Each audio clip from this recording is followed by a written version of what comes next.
Hi, Coach Stephen Arnold here, and in today's lecture we're going to be talking about alcohol, the party macro or the fourth macro. Some people like to call it the fourth macro, so protein, carbs, fats, alcohol. I don't really consider it a fourth macro. It's just something that shouldn't really be in an athlete's diet plan, but today we're going to be talking about alcohol consumption and where it goes and where it lies with the general athlete. So alcohol, like all the other macros, does have a calorie content.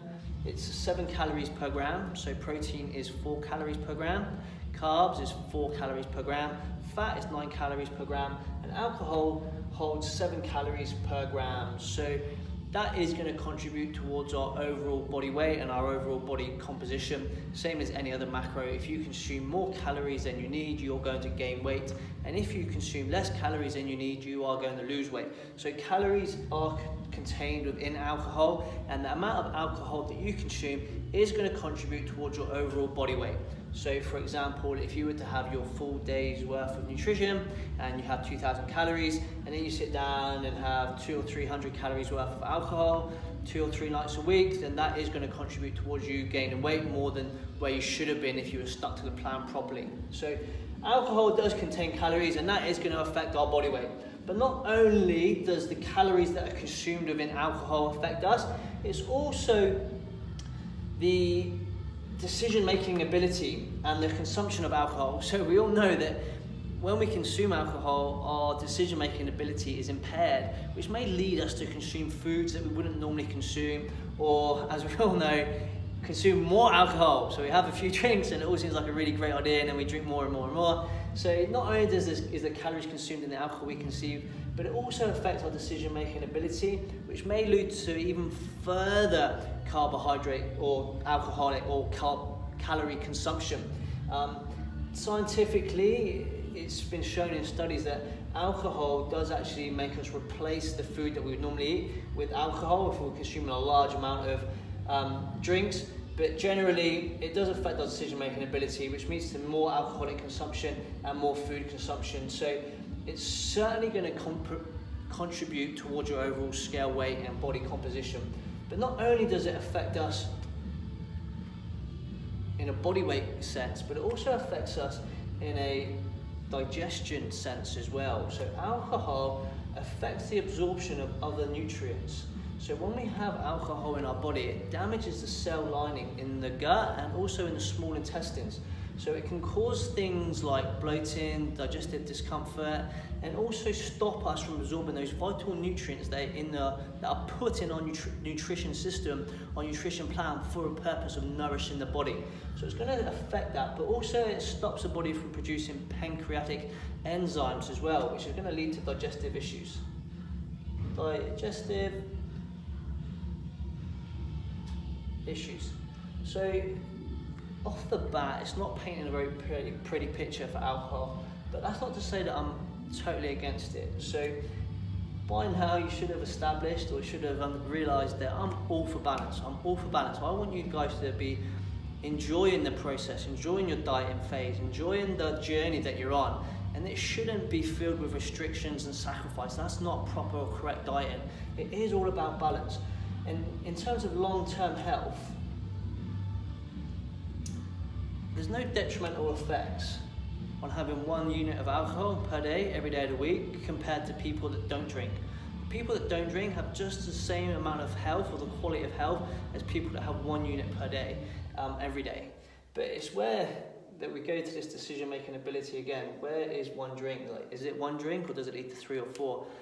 So it's about balance. It comes down to balance. If you want to have 1 drink a night because it helps you unwind after a stressful day, like, I know one of the best coaches in the world, he has a very stressful life, and he likes to unwind with a glass of wine at the end of the night, and that's not the end of the world. As long as you're moving towards your goal, there's no problem with it. The problem comes is if you're drinking in excess, it's preventing you from getting to your goal. That's when it's a problem, and we need to look at it. It also causes dehydration. So when alcohol is in the system, it prevents the production of this hormone called vasopressin, and that's in the kidneys, and it tells the kidneys to stop uptaking fluids. So everything that goes into the kidneys just goes straight through into the bladder. So it causes us to be dehydrated. And not only that, alcohol is also a diuretic. And that makes us urinate at a ratio of 10 to 1. So for every milliliter of water that we consume, we urinate out 10 milliliters.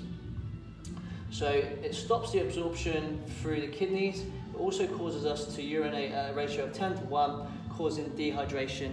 And we all know the detrimental effects of being dehydrated on performance, recovery, and adaptation. Also, it impairs our sleep.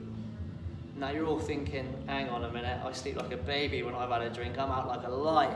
And like you said, sometimes a glass of wine helps us unwind and get to sleep easier, which is 100% correct. That's not the case, that's not the problem. It does help us get to sleep easier, but what happens is it causes us to go into deep delta waves. And when we're in these deep delta waves, we're also in a contrasting position because alcohol also promotes alpha wave activation as well, which prevents us from getting into REM sleep. And REM sleep is where we do the most healing and restoring. This is the restoration period, is in the REM sleep. So alcohol doesn't impair the length, but it impairs the quality of our sleep. But also with that, if you've been drinking, alcohol is a diuretic. Here we go, it's a diuretic, which causes us to get up in the middle of the night to frequently urinate. So then it does impair our sleep length as well. Helps us get to sleep, but the quality of sleep is certainly impaired due to these deep waves, the restriction of REM waves, and the fact that we're getting up to urinate. So it affects sleep, and also it promotes this hormone here, adenosine, which causes sleepiness the next day. So when you get up, you're all groggy, you're tired, and you're a bit grumpy because you've had a few drinks, it's because this hormone has been promoted from the consumption of alcohol. Also, we know that alcohol helps our muscles relax. So we have a few drinks, we get relaxed, and then that's also taken into our sleep as well. And when we're sleeping, all the muscles in our throat relax, which promotes snoring. And this obviously is a symptom of sleep apnea. So you're actually causing your body to have a little bit of sleep apnea after you've consumed alcohol. All right, so what is my recommendations? We did speak briefly up here when we talked about consumption and finding balance. But my recommendations are, do what you want to do. If you want to have one glass a night, then do that. But at the end of the week, have a look at the results that you've got. Have I achieved the weight loss goals that I want to achieve? If the answer is yes, then continue drinking one glass a night. If the answer is no, I haven't achieved my weight loss goal for the week, then we can have a look. Is it time? Is it time to reduce this? Should I just go one drink every other night, or should I just stop it altogether? Do I need to have that drink? Is it affecting my weight loss? Is it affecting my happiness because I'm not happy that I'm not getting the results I want? Maybe it's being detrimental towards us.